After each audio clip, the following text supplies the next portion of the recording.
For $5 a month, you can actually see the Thin Green Line interviews and other video content on patreon.com. Just search the Thin Green Line podcast on patreon.com. That's patreon.com, and feel like you're part of the conversation. Join us.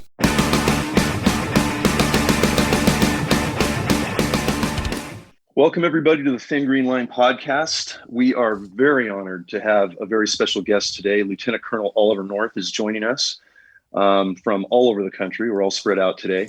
And while his introduction, I probably don't need to go into too in-depth because I know you all know him, but I'm going to do my best to condense one and welcome the Colonel to the show. Oliver North is a highly decorated retired U.S. Marine Corps Lieutenant Colonel who served in Vietnam during his 22-year military career. He's an American political commentator, military historian, New York Times bestselling author, and host of the Fox News documentary series War Stories for 15 years. Lieutenant Colonel served as president of the National Rifle Association between 2018 and 2019, fighting for our nation's Second Amendment rights, and now hosts his new online series, Real American Heroes. Near and dear to us on the Thin Green Line podcast is Colonel Norris' love for the outdoors, shooting sports, and wildlife conservation, and his help in supporting our conservation officers nationwide in protecting our natural resources from both foreign and domestic threats. Colonel North, how are you today? We're very honored to have you on the show. And great to be with you and Wayne. Appreciate you. Thank you, Colonel. Well, sir, obviously we have so many things to cover from the standpoint of conservation, outdoor awareness, border protection, domestic security, all things that you have extensive knowledge in. But on the Thin Green Line, we really get into environmental aspects, being conservationists, Second Amendment, fans, and been using firearms their whole lives, like you have. And just you've spent your entire military career and all of your work since retiring from the Marine Corps, serving our country, and we are very grateful for that. You just don't stop, sir, since I've known you. It's nonstop, and it's great to see. And through your books, your War Stories documentary, and now Real American Heroes, your latest online series, you continue to highlight the military, law enforcement, and other first responder warriors fighting to keep our public lands, our wildlife, and our inner borders safe. What keeps you in the fight, sir, at this stage in your career? And when did you develop that love for shooting, that love for conservation, and how did it all start for you? Well, what keeps me going right now is I got 18 grandkids, and I want them to have the same kinds of opportunities that we've had, the same kinds of responsibilities that we've had. Don't want big government telling them what to do and where to go and who they can talk to. Want to make sure that they've got the same economic opportunities that we've had. Fox paid me a hell of a lot more to get shot at than the Marine Corps ever did. I love being a U.S. Marine, but I grew up as the son of a soldier. Very first hero I ever knew was my dad. He was the kind of person who didn't talk a whole lot about the things he'd done, and it wasn't until after he died in 1984 that any of us had ever read his citations for the Silver Star and the Bronze Star in World War II. His 95th Infantry Division, he was an infantry officer, was part of Patton's Third Army in the attack on Metz, which was one of the bloodiest battles of the European theater. When I look back at those kinds of experiences, it's not all that challenging to come in and say, look, with my foundation, Freedom Alliance, or the books that I write, honoring heroes is something very special to me. And you've heard me say this before, John, but the definition of a hero is not someone who catches a pass in an end zone. It's not some athlete who just set some new record or somebody just climbed a mountain faster than somebody else had ever done. A hero is a person who puts themselves at risk for the benefit of others. And that certainly defined my dad. It defines the guys in all of those books that you see behind me that I've written about American heroes. And I've been blessed to be able to keep company with them for the last 75 years. Since I was born, I just retired again from Fox here in 2018. So 75 years is a good long time to keep company with heroes. Amen, Colonel. And it's really, really awesome to see. And we thank you for that. And I remember when you and I met through my latest book, Hidden War, way back beginning of last year, you were running the NRA. You were running around honoring heroes all over the country with a mutual friend of ours, cinematographer Dennis Azzato. And I don't know anybody who is out there telling those stories of those real hero stories and really getting back to the sacrifice of Americans for Americans than you are. And thank you so much for doing that. And I really want our listeners and our viewers coming in that are new to the story to realize that it's an incredible story, and you're doing it every day. And thank you for that. Yeah. That's why I did what I did for that book of yours, because Thank you so much. And Colonel, so who taught you to shoot? Let's go way back to the opening days. Was it Dad? Did you hone those skills in the Marine Corps, obviously, or how did it start for you? Well, the very first firearm that I fired was the gift that my dad gave to all my brothers and me. And it was a Savage 22 410 over under. Nice. And of course, the 410 is great for rabbit hunting. We never shot our beagle. It was great to go out after Dad had taught us all the right safety things and taught us how to take it apart and put it back together again, then taught us how to shoot it straight, taught us about the warnings about pointing in any other direction other than the thing you want to shoot. Those are the kinds of things when you grow up that way, it's not all that hard to pass them on to my grandkids or my own children. When my son turned 14, and I did this with one of his sisters, I now do it with all 18 grandkids. When they turned 14, it's a little older than I was. And I guess my brothers and I we were probably about 11 when we started shooting. And with that beagle, we got a lot of rabbits. And we did. And as you probably know, there's no limit on rabbits. I mean, it's right. What a great way to start. Game limits are for a reason. That's why I get along with all those wonderful game wardens that I've gotten to know over the years. So I give my grandkids a box when they turn 14.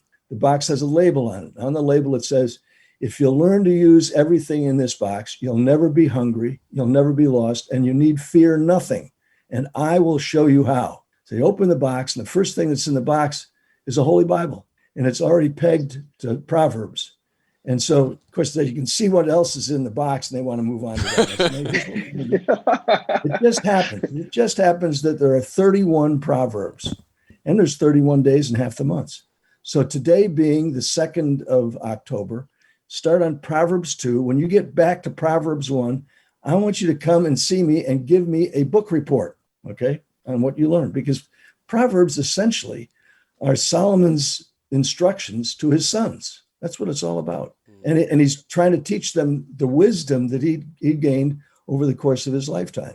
And so they give me the book report. And then next thing in the box is a lensatic compass, a real lensatic compass, and a map sheet.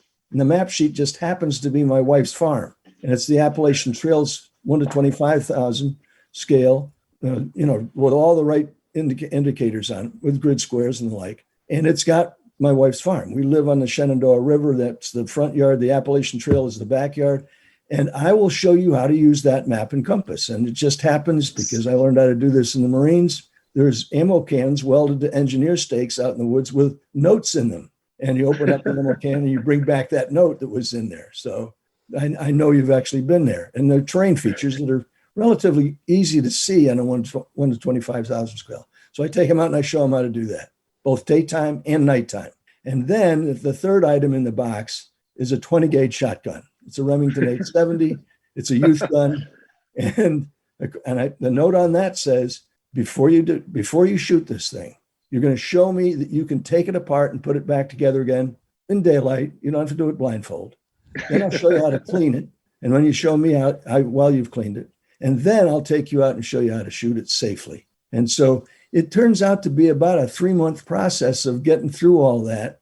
And I can tell you right now, all 12 of those who now have one of those shotguns can outshoot me on the clay pigeons. I taught them everything that they know, and apparently too much of what I know. That's an incredible story, Colonel. And I just think of how we all learn from Dad, from Granddad, from those mentors growing up. But I haven't seen such a comprehensive introduction into conservation and firearm safety and ethics, and making it so fun and exciting. And it's almost like your grandkids are out there geocaching and compass and map reading and land nav, and they're building skills that they might not even know are that critical yet. That's super cool. What a needed experience for all of them. Well, as you and I have talked before, there may come a day when the GPS, here's my GPS, right? It's built into this phone, right? There may come a day when the GPS system isn't there anymore. And so I want my youngins to know how to read a map, how to get in a direction, how to go in a direction where they want to go rather than being taken there by somebody else. Yeah, definitely a lost art. We're relying on so much technology, right, Colonel? And I noticed this, on our special operations unit, Met, and other special forces military colleagues I work with, all over the world. We have those great systems now, but that map reading and that natural land nav and trail route, running and man tracking sign, animal tracking sign is becoming a lost art. It really is. And it's neat you're doing it with your grandkids. And when this stuff does go down, if it goes down, especially in today's times, and we're going to talk more about that in a little bit, it is critical for sure. Yeah, that's a huge segue. Huge segue into our next question, Colonel. And let me say it's an honor and privilege, too, to be on this podcast with you. And thank you for taking your time.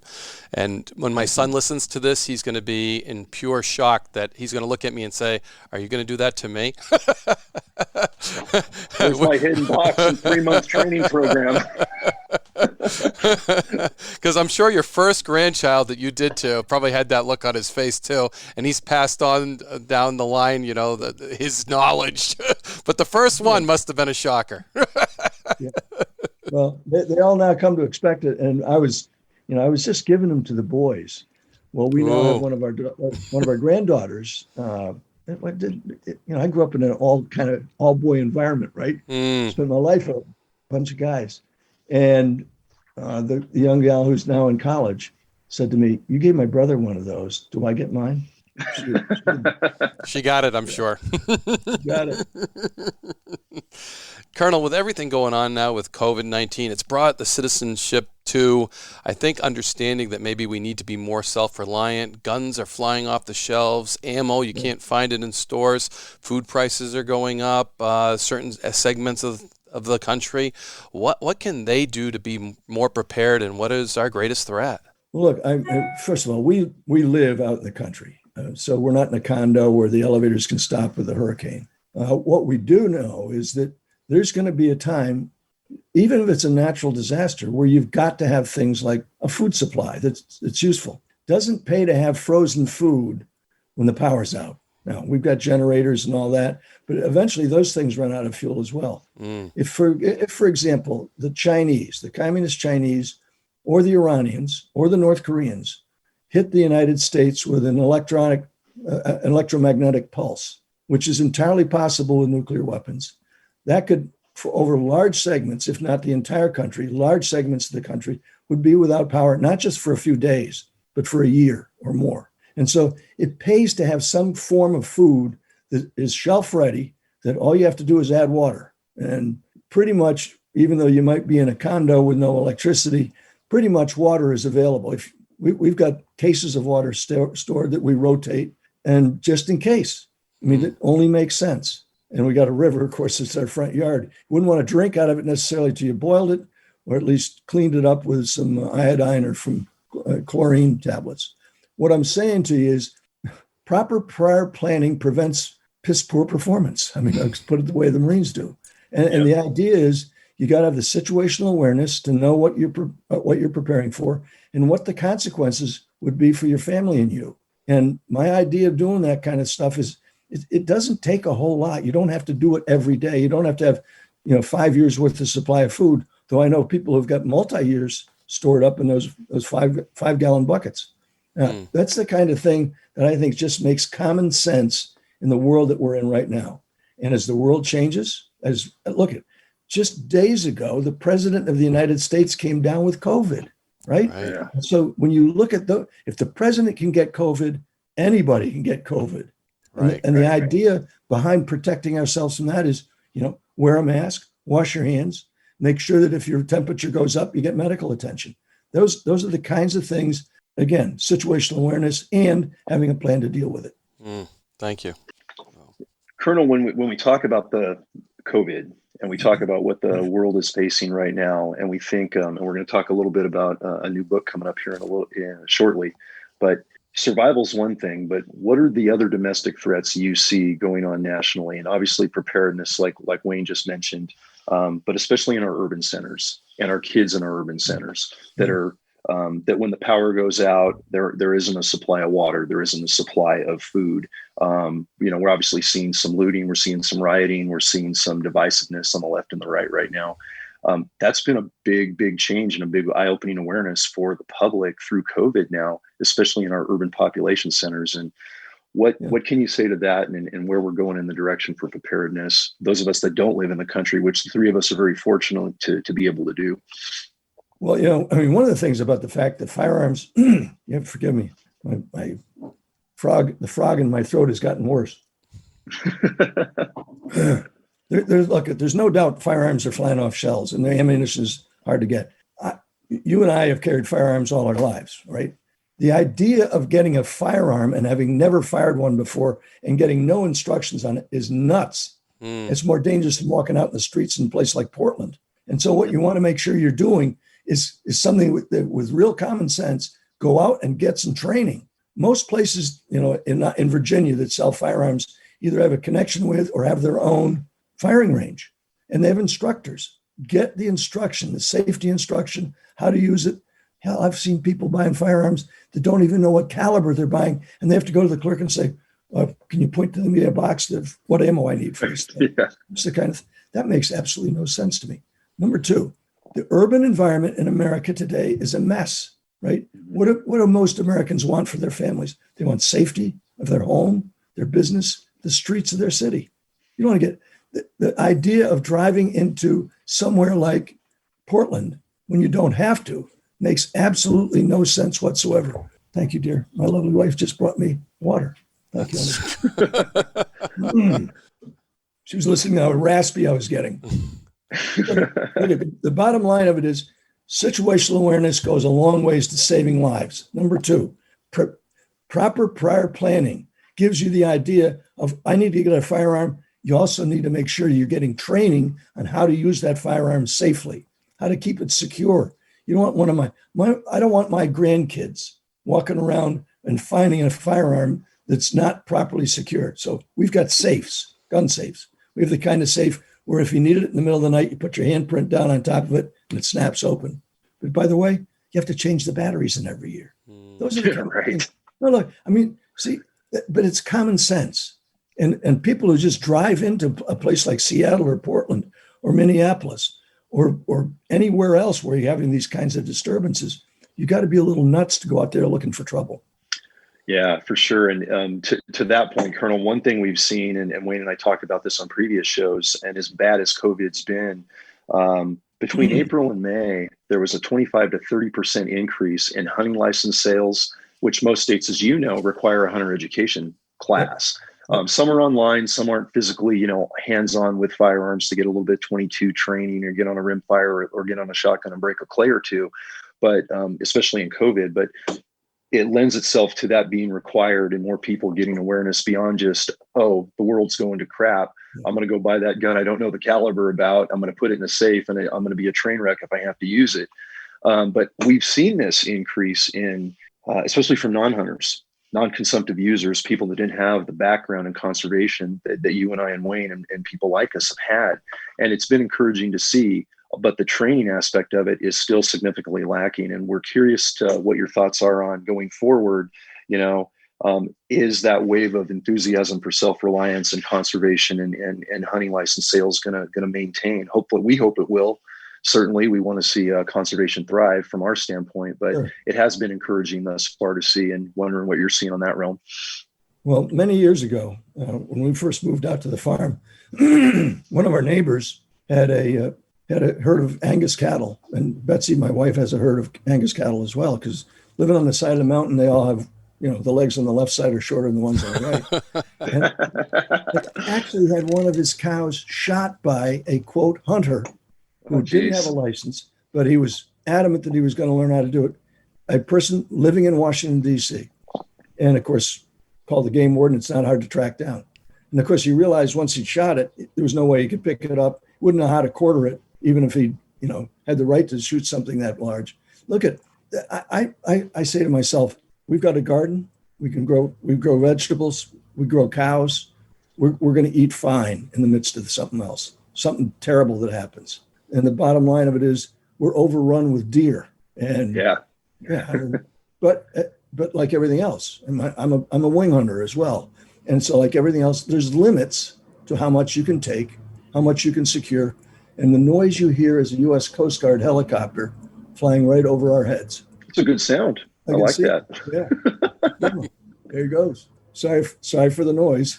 That's quite all right. I'm looking at the Atlantic Ocean. That's why you heard that sound. Nice. And it must be, it's 11:15. He's a little late this morning. Yeah. He's coming back. I wonder if he's listening. Anyway, we'll deal with it. I actually think they're doing a drill right outside. Well, nice to know. We got some coasties, working sorties right over you, Colonel. That's a good feeling to have next to the ranch. Not a bad problem. As you know, there's Marine air stations on either side of us. So every once in a while, somebody will come by with something, and then they'll see the flag out in front, and you'll do, not with a helicopter, but with a fixed wing, they'll do a rollover and just, they're waving. Yeah. Yeah. That's great awesome to see it here. I know in my old days living in California, based out of Silicon Valley, we had Moffett Field, and we had the 129th and the Pavehawk Squadron just flying sorties over the tech capital. And you can imagine how loud those are. And then using those birds for med operations was just, it was just great. I mean, to talk about a patriotic connection in the tech capital. So I know the feeling. Very loud, very distracting, but very awesome to see and hear. All right. As you're saying, sir. It's the sound of freedom. Our tax dollars at work. That's right. Here comes again. Actually, it looks like they're going after a buoy that's out there, and he's now got a wingman. So yeah, we're gonna have to put up with this, guys. I'm sorry. That's quite no all right. worries. We still got you loud and clear. It's a nice backdrop for sure. There's no doubt about it. But yeah, Colonel, to your point on the hunting aspect, that's exactly what Wayne and I talk about from being retired game wardens. Is everybody getting these licenses, everybody going out to learn hunting, prep survival, and everything else, and poaching kind of going up in quantity. And we have been seeing that. We've been seeing national forests destroyed, gates cut, animals being poached. Obviously, like we talked about a few weeks ago on your show, the cartels running rampant on tainted weed production and meth and fentanyl and everything else because there's just so little law enforcement presence in the backcountry right now. And we're kind of relying on getting that message out to future conservationists to be our force multiplier, to be our eyes and ears, because we're so thin on that thin green line. So encouraging more hunting, more ethical, legal conservationists out there with a love of wildlife like we all share is encouraging to see, and we've never needed more of it. And we're just hoping it continues to grow through these trying times. Well, it's the right thing to do. I've got a great relationship with the game wardens out in Western Virginia where we live. And I'll tell you, the game wardens are at risk. And some of these poachers shoot back. Now, yes. we've also got the helicopters that we see out our way either are coming off of or landing at Mount Weather, which is the undisclosed location. It was given away by the Clinton administration, by the way. Told the Russians exactly what it was or what it is. And we're about, as the crow flies, 9 miles from the West Virginia border. Well, because of the lack of law enforcement, and think about this, we now got movements all across the country to defund the police, defund sheriff's office, defund game wardens.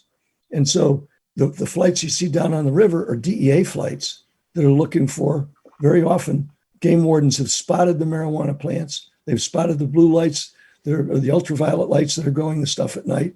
And it's a DEA operation, but not nearly enough to deal with the kinds of problems that you guys are seeing out there with armed bands out there cultivating, harvesting, moving it, transporting it, and delivering it, and distributing it. I mean, it's a very serious problem. No doubt. When crime goes, we can. Sorry, when you going? Just when crime goes into the woods, that's our operation area, and so much of it does. It's sneaking across the border or growing remotely, no matter what. And here we have one game warden covering so many square miles and running into incidents, and it's a common thing. The police in the woods, and like you said, then we transfer it over to like the DEA when we find those big grows. And my grows are much smaller than John's grows, and they took much of a more proactive than the East Coast does. But they certainly had a bigger farm than we did. So, Colonel, but definitely. Thanks for recognizing that, because I think a lot of the citizenship doesn't, unless you are in the sportsman or understand what a game warden is. Sometimes other people have no idea that, the common question among game wardens from people is, why do you carry a gun? They think you're a park ranger or something, and then when you fill them in, they get a bit greater understanding of why we carry guns, and we probably use them more than any other law enforcement out there, discharging them for all kinds of reasons. Sure. But thanks for recognizing that. I admire what you do, guys. Or you did, yeah. Yeah.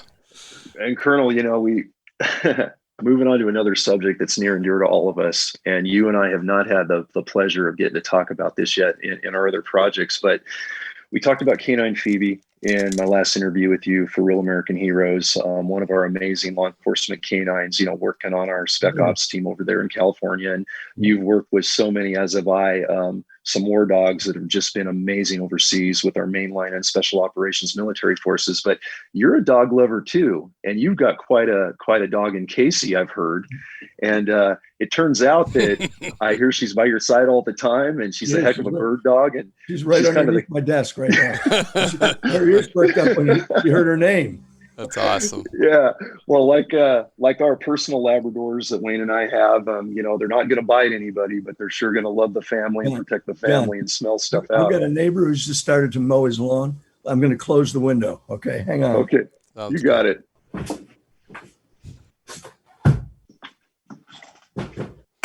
And just for the record, John, German Shepherd and German Wirehair Pointer is what I have. No lab. Love labs, don't have one. German Shepherd, German Wirehair Pointer. Well, I've had a bunch of both. So Colonel, tell us. Let me just tell you, the great thing about Casey's around 31 pounds.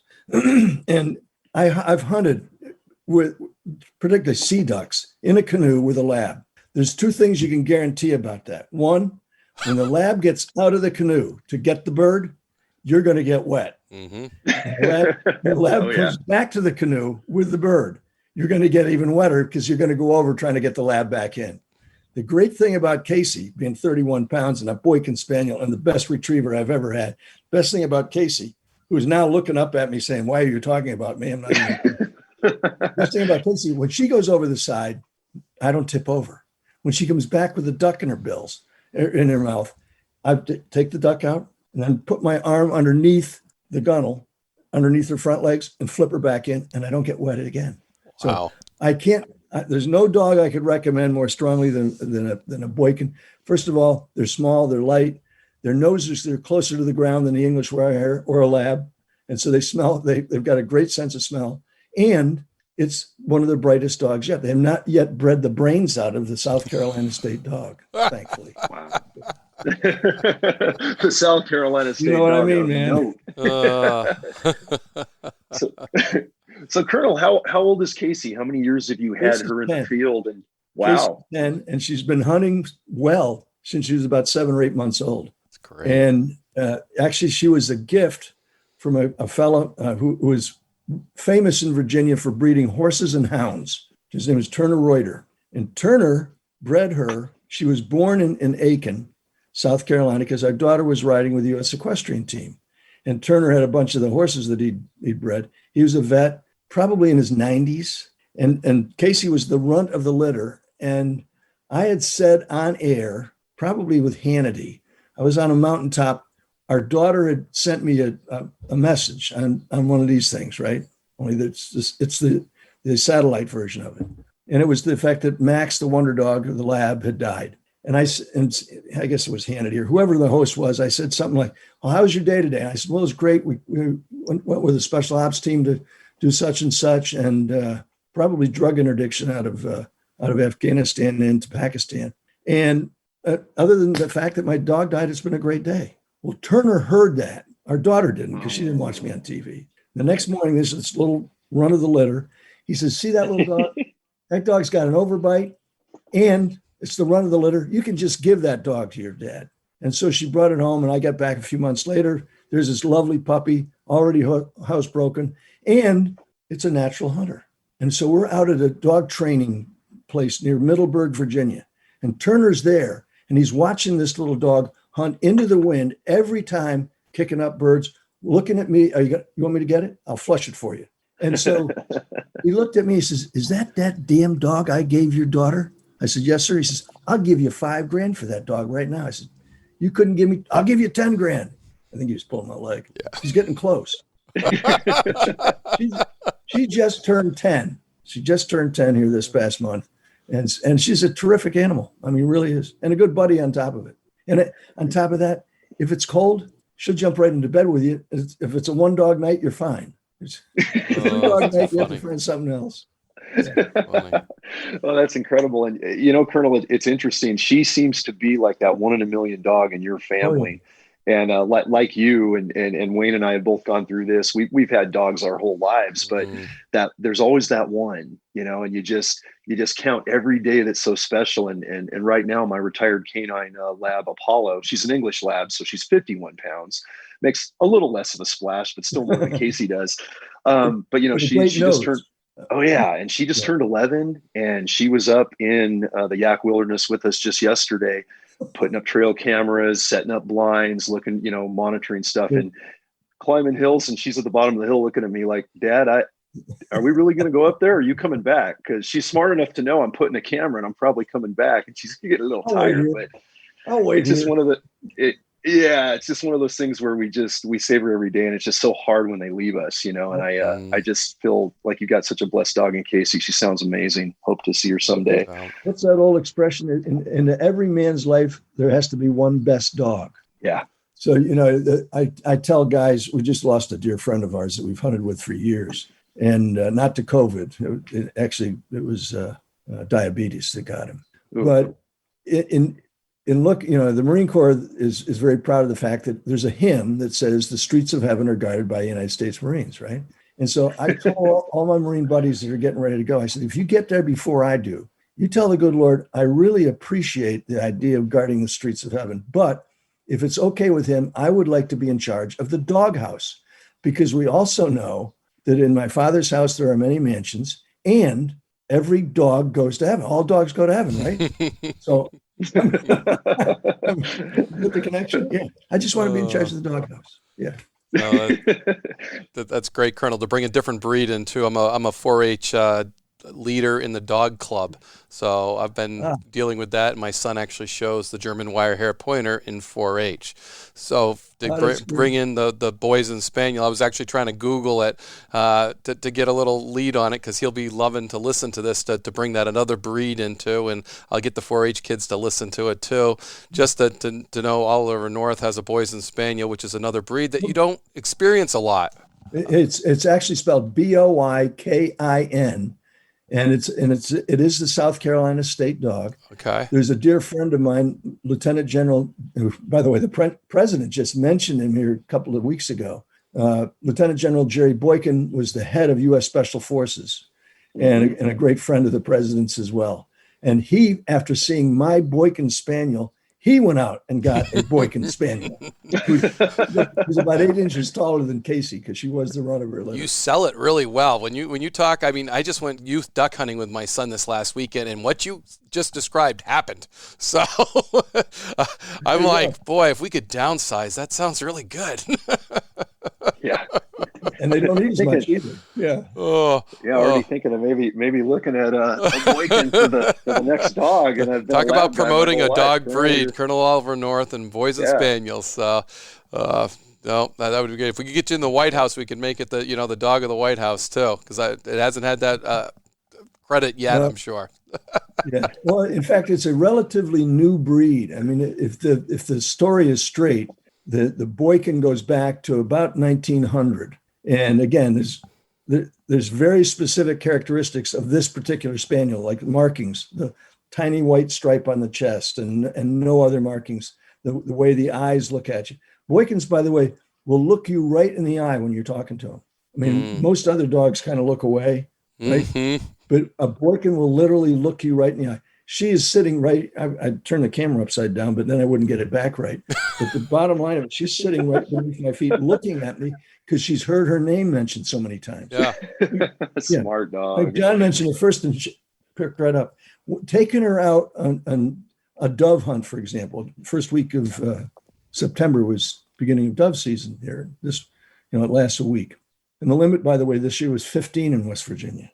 Oh, it went up, We took a bunch of wounded guys over there with us, and I love watching these guys shoot. When we're standing there together, okay, there's 3 of us. I've got 2 legs. I'm the only guy there with 2 legs. And these guys are tremendous hunters and didn't quite limit out. The limit was 15. And I breasted them for him. And I put it in, they were flying back down to Tennessee.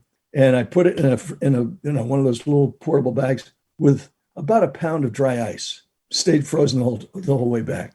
I gave him the recipe for hooking up the dove breasts, cooking them up, and making sure that you don't overcook them. But they're addictive like potato chips if you do it right. They are. Yeah. Nice. She was magnificent. She'll sit there. You're sitting. It's the only kind of hunting besides turkey hunting where you just sit still, right? And you could just see her alert when there was a flock of birds coming. None of the 3 of us would. I was hunting with 2 of these guys right beside me. And none of us would hear the birds, but Casey would. And she'd alert. You see the ears go up, and then she'd stand there, and you see the tail start. Come on, shoot one for me. I need to get it. And she's wagging her tail like crazy. Aren't you? Yeah. It's nothing like seeing a dog work. They love to do what they were bred to do.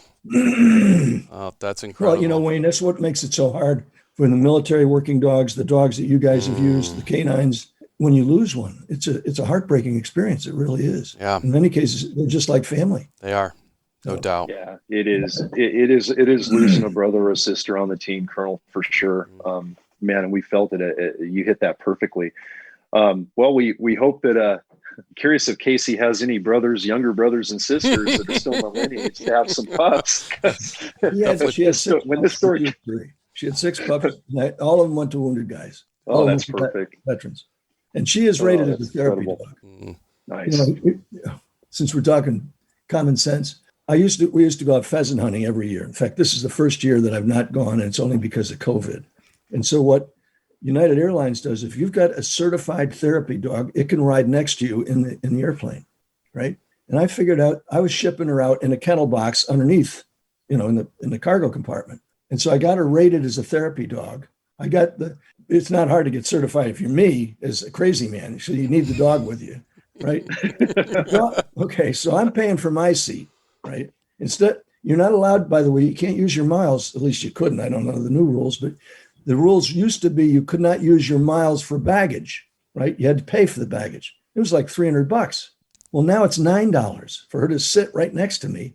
Oh, that's awesome. Right? Yeah. It's just my miles plus the landing fees. And you get therapy all the way. Exactly. Yep. Yeah. A little nervous about flying, are you, sir? Oh, absolutely. Yeah. Well, one last quick question on Casey, Colonel. Have you ever tried her on mountain grouse? How is she? I bet she'd be an amazing grouse dog. We are full of our grouse season just opened up here, and it's been incredible. Well, in fact, my buddies are out. Work. Yeah.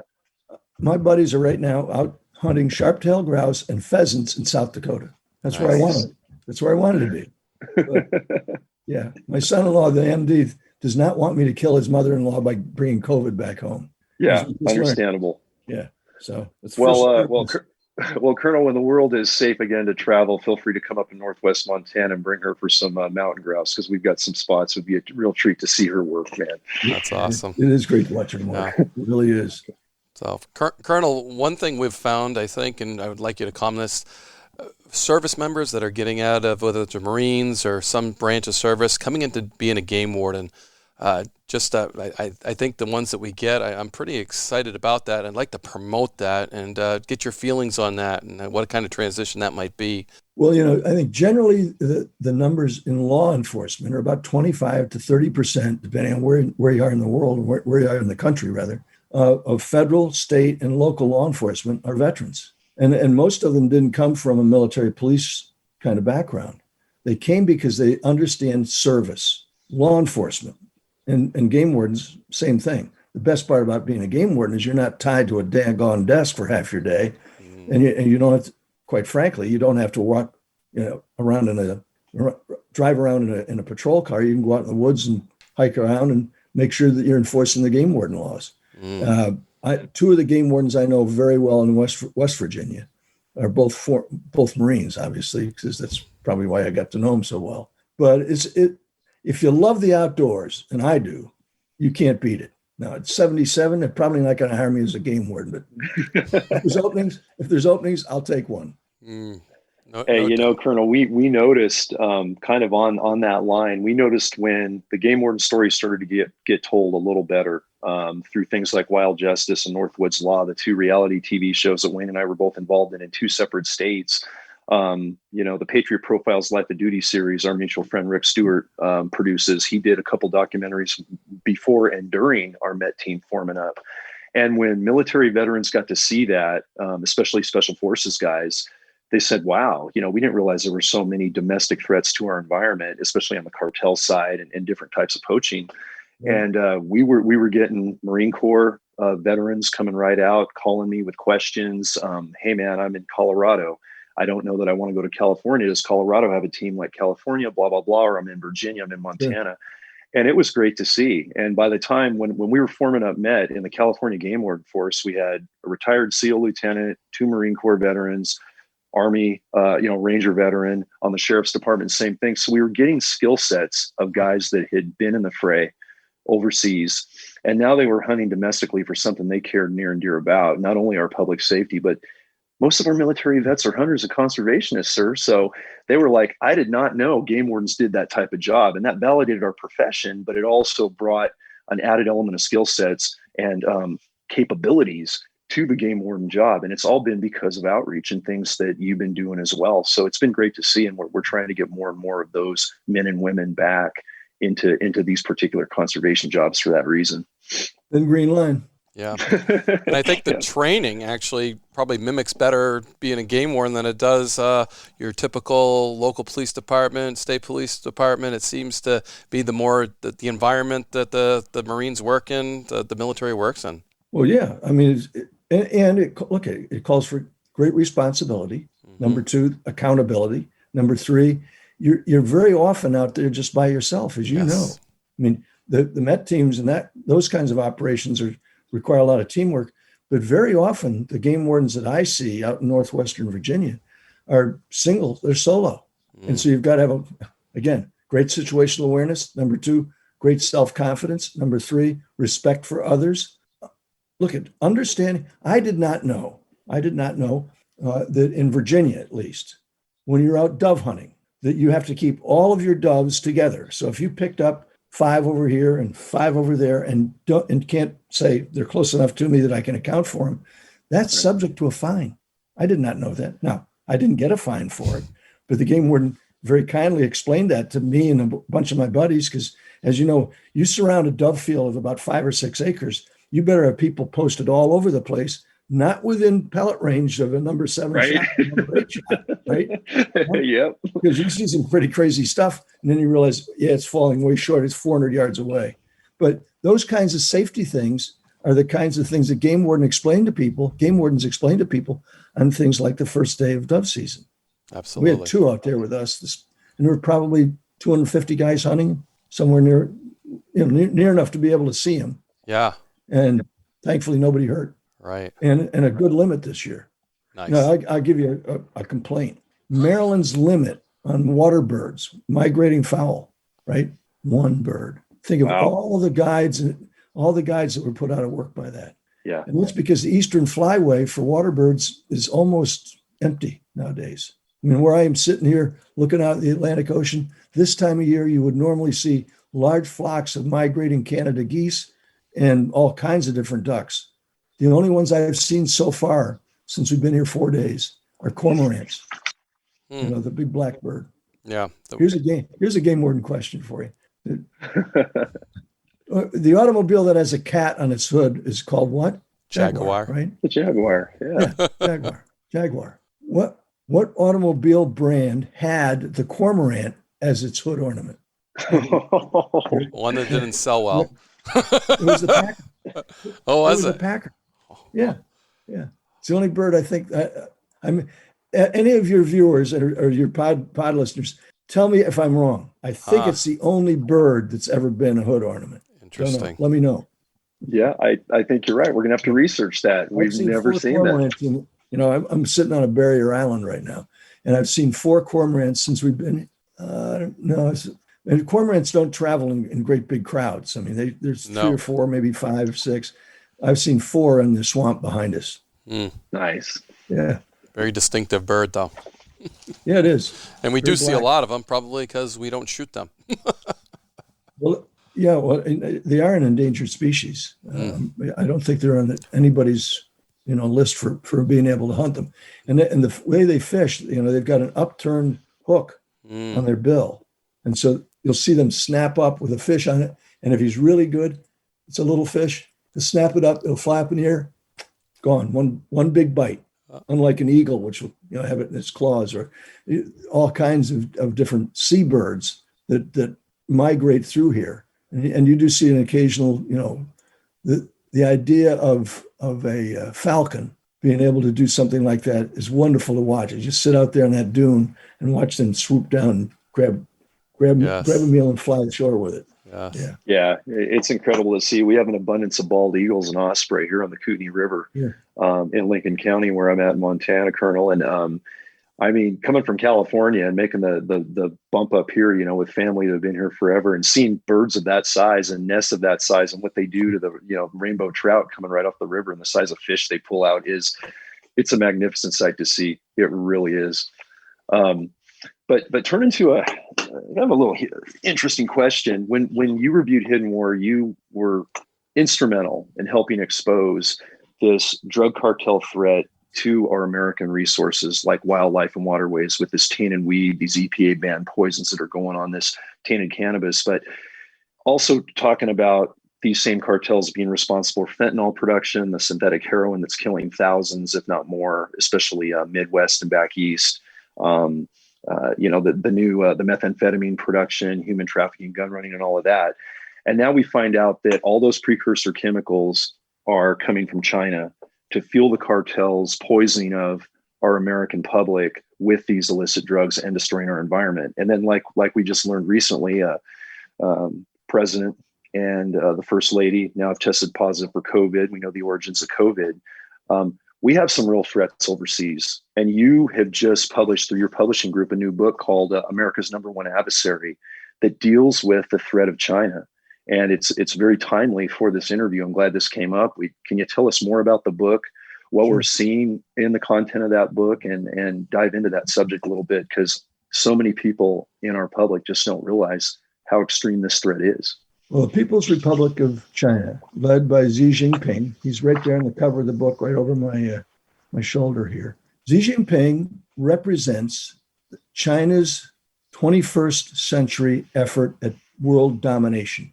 And the tools that they use against their own people, this is not a complaint against the Chinese people. This is the communist Chinese government that's doing this. And what they're about to do is to try to dominate the rest of the world. And I look at that experience and I say to myself, the precursor chemicals, the number one drug exporting activity on the planet is communist China. And they do that because it debilitates all the other countries where you end up with people with serious addictions. If you look at that kind of activity by these guys, it's devastating.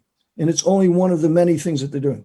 They're theft of intellectual property. They're having a hell of a time trying to create an aircraft similar to the F-22, and certainly not even the F-35, but the F-22. And they've crashed a whole bunch of them. What they're now doing is they're reverse engineering the information they've stolen from U.S. manufacturers. And so the president, God bless him, reacted to that when it was first revealed in an article by these three authors, John Poindexter, Bud McFarlane, and Richard Levine. Those three friends of mine were all senior officials in the Reagan administration. They go all the way back. And so one of the things that they've identified is that communist China is manufacturing more surveillance equipment than any other combination of countries on the planet. Its ability to listen. Everybody remember TikTok, right? Mm-hmm. And one of the things that everybody was concerned about is whether the communist Chinese government is collecting that information on American citizens. And they are. If you look back to that terrible explosion that occurred in Beirut, there's thousands of different images from Beirut of that explosion going off. Why? Mm-hmm. Because there were that many cameras at every street corner, 4 and 5, 6 cameras, and it captured that. So you've got all these different images. What they're trying to do is keep track of who you're talking to. Why are you talking to them? Who are you meeting with? And they follow people literally buy surveillance equipment all over and some people say, well, that's how you're going to detect bad things happening. My grandchildren do not need to grow up in a police state. What the communist Chinese are doing around the world is making all of that security surveillance equipment available because they want a totalitarian regime in those places that will support them. China's trade policy up until President Trump was was a disaster for the United States. For 40 years, people in America, senior government officials, both political parties, those folks were aiding and abetting communist China because everybody felt sorry for them. They needed a break. Allowing them into the World Trade Organization, which the Obama administration did, was a terrible mistake. All of those kinds of trade deals that were done by prior administrations with communist China gave them the ability to try to dominate the world's economy. Their Belt and Road Initiative, which is all over Africa, is creating access to rare minerals, strategic materials, the kinds of strategic metals, things like cobalt that you need in order to build certain types of weapon systems, for example. They just tried to buy, and the Canadians finally realized what was going on, one of the largest gold mines in the world in Canada. And much of all of that stuff is in this book. And much of it is already being worked on because Bill Barr and Secretary Pompeo, Bill Barr, the Attorney General, and Secretary Pompeo have read the book and they're now acting on it. Well, in my humble opinion, we need this president to continue to be able to work on it. Yeah, Colonel, it's eye-opening when you look at the depth of vulnerability we have from everything you just said on the China front. And when you get into the fact that our current president was the first to actually put up a wall to that unfair trade practice and try to, on the tariff thing, try to make it fair and even more balanced, where we didn't give everything overseas to keep a balanced marketplace. And then COVID drops. Yeah. And now we have COVID worldwide and we know where it started and how it got here. And, that could be debated left and right. But the bottom line is, if nothing else with the COVID pandemic, if we've learned nothing else, is our vulnerabilities, and to wake up as a country, regardless of where we sit on the left or the right, to preserve what we have and the blessings we have in this great nation. And we haven't seen a book like this come out that really breaks it down from experts that you've worked directly with in the administration leading up to this, not just currently, but many, many years. So please, before we leave the show, let everybody know how they can get a copy of the book.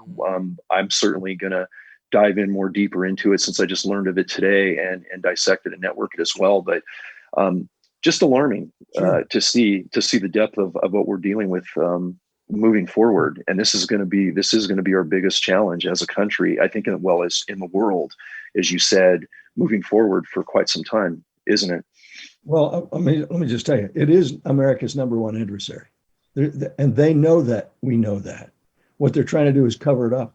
One of the things that they tried to cover up very effectively is the idea of doing a secret nuclear deal with the Iranians, right? The only friends on the planet Earth that the Iranians have today is communist China. And Xi is doing both overt and covert action to make it easier for the Iranians to get a nuclear weapon. Why is it that the North Koreans have a nuclear weapon? It's because China's let them, helped them, right? Improved on their science on it. All of that's being done by communist China to aim at us, the United States of America, increase our vulnerability. On the COVID issue, look, there's no doubt that this originated there. Was it created by humans or was it just found in animals? Don't know. But what we do know is that as soon as they discovered back in November last year, they discovered something's wrong here. We got all these strange cases of pneumonia, right? And then what they did is they stopped people moving inside China. But if you lived in Wuhan province and wanted to travel, and a lot of people don't know this, Lamborghini, Ferrari, Maserati, where are those cars built? They're made in Italy. You know who makes them in Italy? Hundreds of thousands of Chinese laborers who were allowed to come and go. Why was Italy the first place to break out? Because of that. There you go. See, you couldn't travel inside China, but you could travel outside China. And one of the brightest, smartest things that ever happened was the president saying early on was no more people coming here from China. And then eventually banned travel literally around the world from coming and going from the United States. The idea of what the communist Chinese are trying to do, it's very simple. One word: domination. They want to dominate economies, militarily, and spiritually, because they offer no opportunity whatsoever for religious freedom in communist China. So you want a copy of the book? Amazon.com for a discount. Barnes & Noble, Books A Million. Every bookstore in America is going to have it. I look at the independent bookstores. I've got one right down the road from where I am. I'm going to bring a box of them over there to them tomorrow so that they've got it. I want to make sure they don't have to wait for it. And yes, in the book, it strongly recommends that the only person to carry out a program, not a new Cold War, a program that says the communist Chinese government is what the problem is. It's not the Chinese people. And the only president who's capable of dealing with that is the one we've got with COVID right now. Yeah. And that is just the challenges we're under and the vulnerability right now, especially with POTUS having COVID.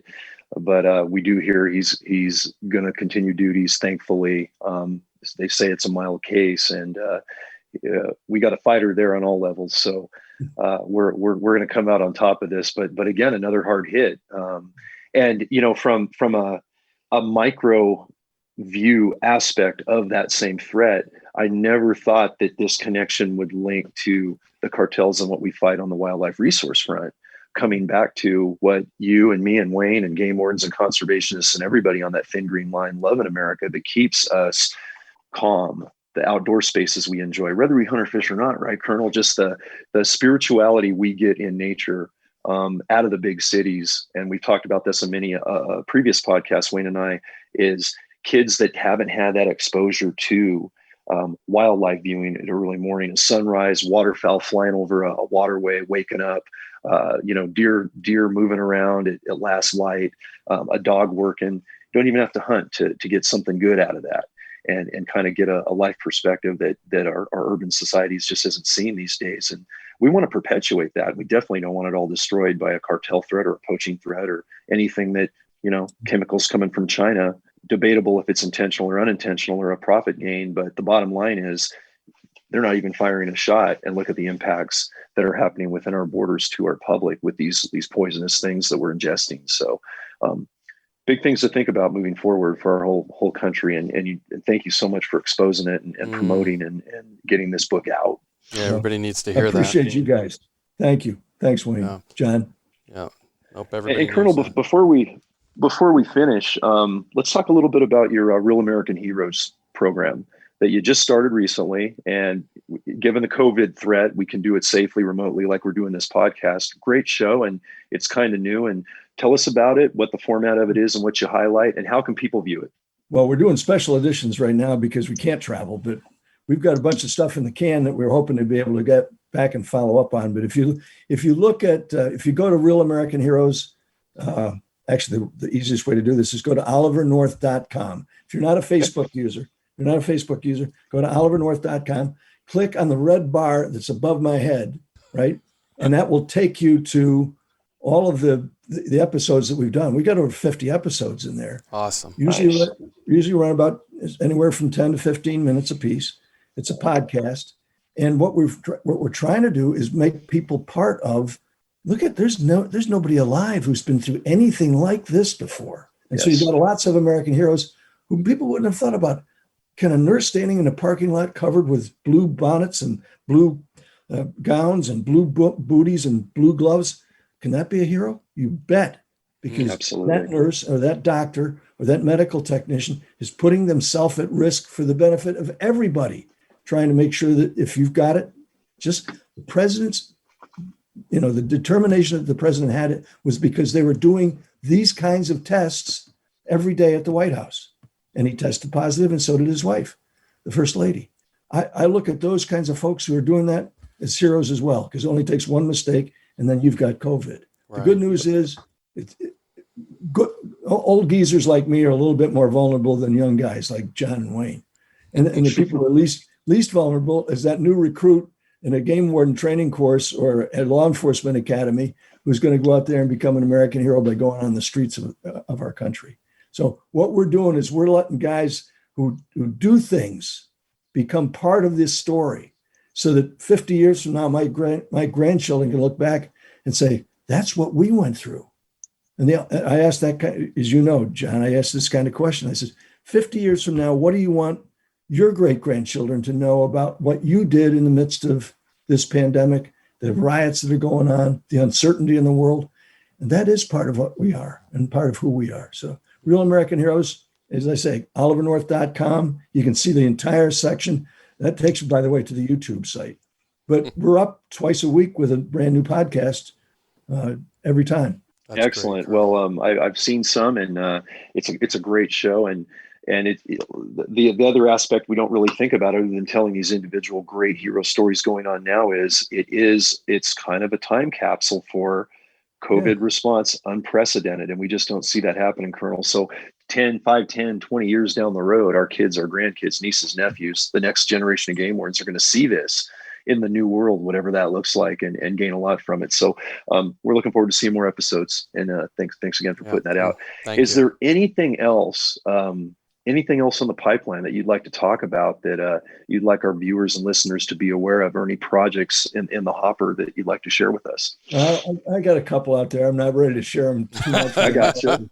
Yeah. That's a good question, John. It's a non-disclosure agreement. We're looking at a bunch of things that allow me to continue to say, I love keeping company with heroes. That's what this is all about.